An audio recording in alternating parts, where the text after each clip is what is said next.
Hi, I'm Jenna Cameron with Mediflixx, and I have the pleasure of being here with Adam Dagan from AbbaDox, and we are at RSNA 2024.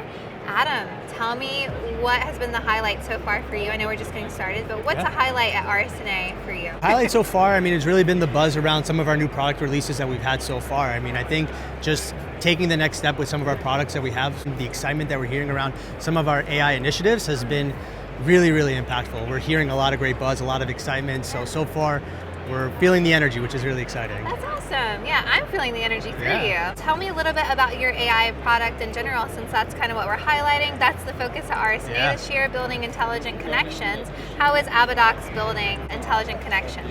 Well, for the most part, a lot of the organizations that we work with on the outpatient side, they're dealing with quite a few challenges, as many as you may know. So what are some of those challenges? Staffing shortages, shrinking reimbursements, just finding the right labor force to actually help them through their day-to-day. So they're coming to us trying to find some of these pieces of technologies and these solutions to help them automate them. Some of them could be as simple as appointment reminders and text messages, but the other ones take it a step further where you would typically have a human handling these operations. Now we have automated solutions handling these workflows. Yeah, and you guys are helping with things that most humans don't really like to do, right? Yep. So I hate doing data implementation, but it's part of my job. Yep. So tell me about the solutions that you guys are helping with that kind of relieve the burden of your day-to-day operations in imaging centers. Yeah, it's a great question. So for the most part, these imaging centers have a huge influx of inbound orders, primarily through fax. I know fax is crazy to think that it's still here. Yep.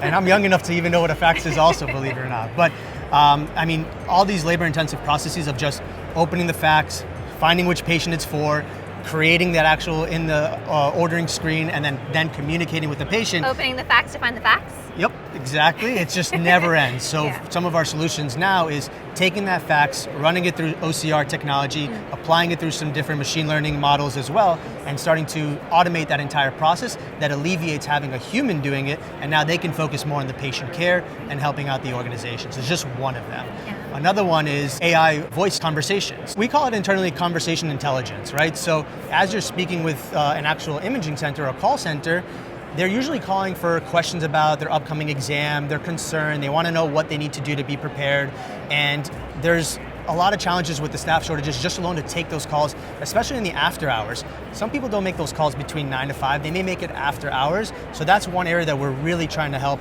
some of this overflow for some organizations. So, especially because patients may not be available, before 9, after 5, right? Exactly. They might be working during that time. They're probably working during that time. So the fact that you guys are helping provide a solution after hours really helps patients too. Yep. And it takes it a step further, right? It could be something as simple as, hey, I'm calling to get information about tomorrow's exam, and the AI being smart enough to say, wait a second, we noticed we don't have some information of yours on file. We're missing your driver's license. We're gonna send you a message. Please let us know that you've received it. Oh, and we're gonna upload it directly from your phone right now. Some of these things that would typically require a human, we're fully automating to make those things just that much easier for the practice, so they can focus on the patients rather than answering phone calls. That's wonderful. Putting more time where people really need it, which is in human conversations and connections, and helping patients at the bedside is really what people need to be doing, and honestly what healthcare professionals want to be doing. Yep. Right? That's when they really get to see their passion come back to life. Yep, so, 100%. That's great. We'd love to show you a demo whenever we get a chance, but I think you'd be very excited to see what we have. Well, let's go. I have time right now. Let's go take a look at a demo. Yeah, let's do it. So what we're gonna have you do is the phone's gonna ring. Okay. We're gonna put it on speaker, and you're just gonna talk to it about scheduling your upcoming appointment. Okay. It's gonna ask you to verify who you are. Okay. So you're just gonna say, when it asks you your last name and your date of birth, we made it 1/1/1990. How'd you know I was in 1990? Wow. I really need to put more moisturizer on. A digital assistant calling on a recorded line to help schedule your MRI. Is this Jenna? This is Jenna. Do you have time to schedule your appointment right now? I do. Great.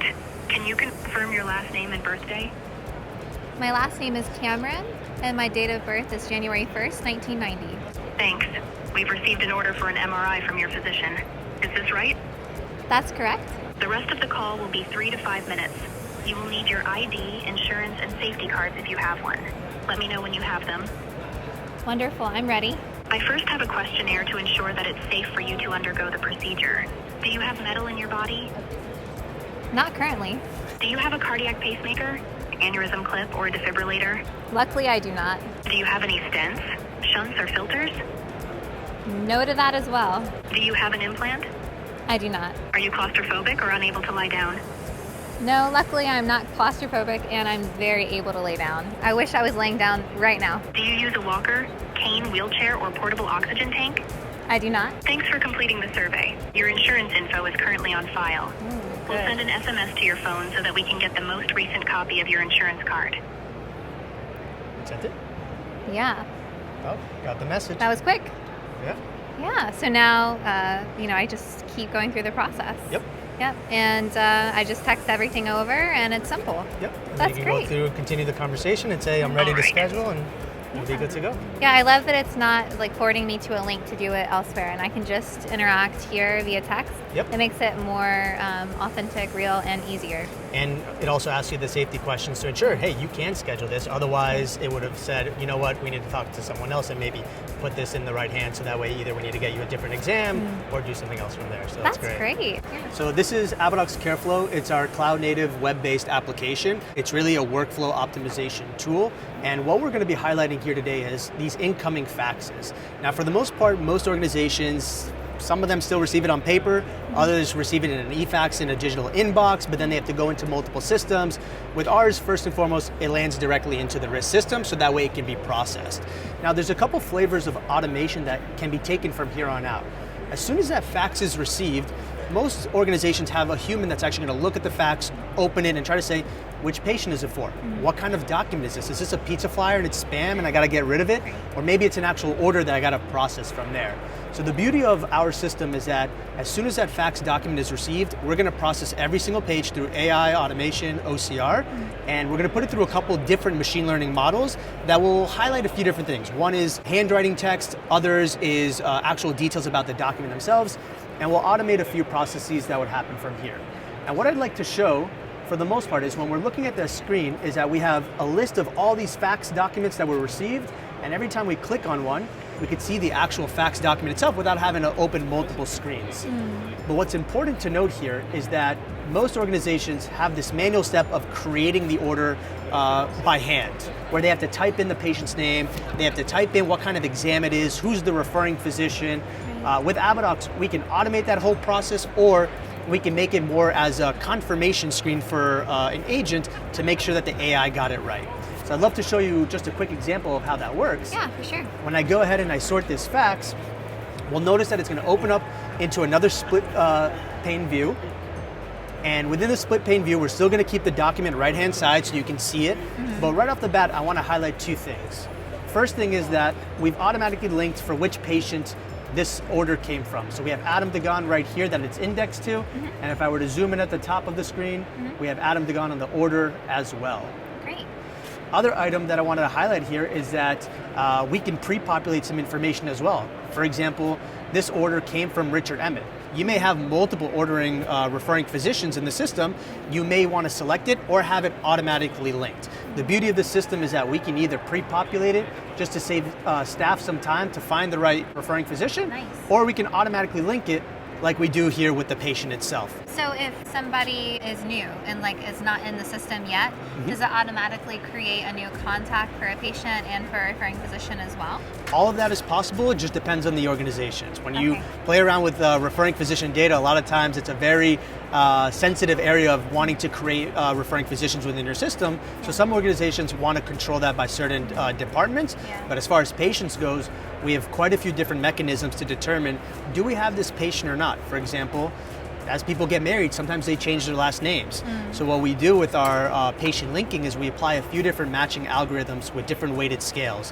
What is the last name worth? What is the date of birth worth? What is the phone number worth? And if you have enough matching criteria, can you reasonably make a decision that this is the right patient, or should you create it or not? All those things are possible just by configuration. That's great. Yeah. So it's really cool that you guys have that weighted scale just to see, like, well, we need 3 of these things to match. Exactly. And now we have like a 75% chance that it is a true match. And so then does it alert a human, somebody at the center, to then verify and then say, oh, this is the correct information? Absolutely. The So correct they would have patient. either this referring pane that we were showing earlier where they could go ahead and complete the processes.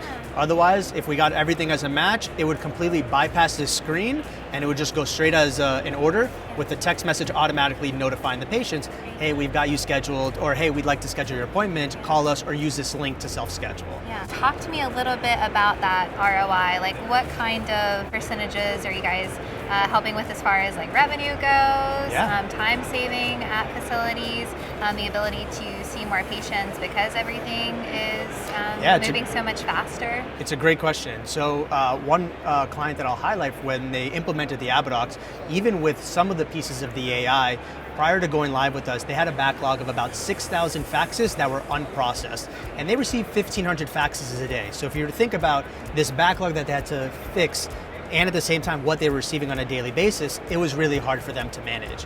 Within 60 days of going live with AbbaDox, they cleaned that entire backlog of 6,000 faxes, and they maintained those 1,500 they receive on a daily basis by getting those created and scheduled as soon as possible. So that impact to them, when they had that backlog of 6,000 unprocessed faxes, plus a backlog of unscheduled orders, was a huge impact to their cash flow and to their revenue stream as well.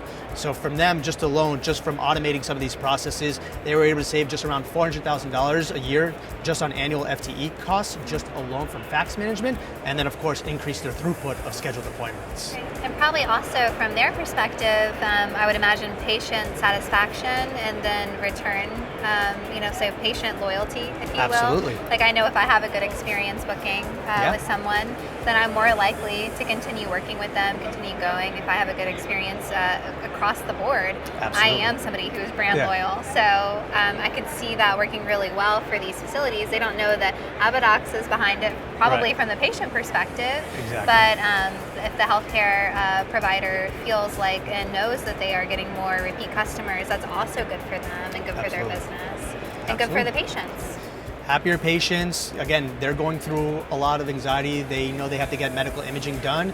We want to make that process as easy as possible for them and easier for the staff as well. So that's what's important. Well, thanks for sharing some of that information, kind of like a patient, We call it the patient journey. The patient journey with me. Yeah. It sounds like if people don't have AbbaDox, they should get it. What's the service like through that process, and how long does it take? It's a real hands-on approach with most of our clients, because at the end of the day, you mentioned it, right? When you're changing a risk system, it touches every department. So it has downstream impacts to, of course, the radiologists who are reading and they're creating their reports.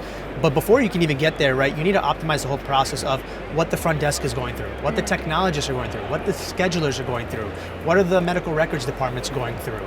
So all in all, when we do that hands-on approach, we do a lot of deep dive discussions. We do on-site workflow assessments. It's truly important for us to know what is the day-to-day norm, but also what are the edge case scenarios. So typically we've seen, some of these implementation processes be around 6 months. We've done them pretty fast as well, in just 90 days or 30 days turnaround time for those as well on, quick wins that we needed to. But this is very complex and there's a lot of moving parts from different departments. You want to do it right. So we try to take that approach there and make sure that we capture everything. Yeah. Well, it also sounds like you understand that it's not like a one-size-fits-all approach, and that AbbaDox can come in and help lots of different kinds of people, but then there's also lots of different kinds of people, lots of different kinds of organizations. What solutions do they need, right? What kind of interfaces do they want? Exactly. And you guys create more of a consultative process, and you're not just there to give them something and then leave. They know that they're in good hands when they hire you and hire AbbaDox to come in and provide a real solution. So that's great. Yeah, thanks so much for going over all of this with me. No, appreciate you stopping by and learning a little bit more. And we can't wait to see what kind of automations you have in store for next year. Absolutely. And I'm already really impressed with what you currently have. So thanks so much for your time. Thank you. It's a pleasure. So nice to meet you, Adam. You as well.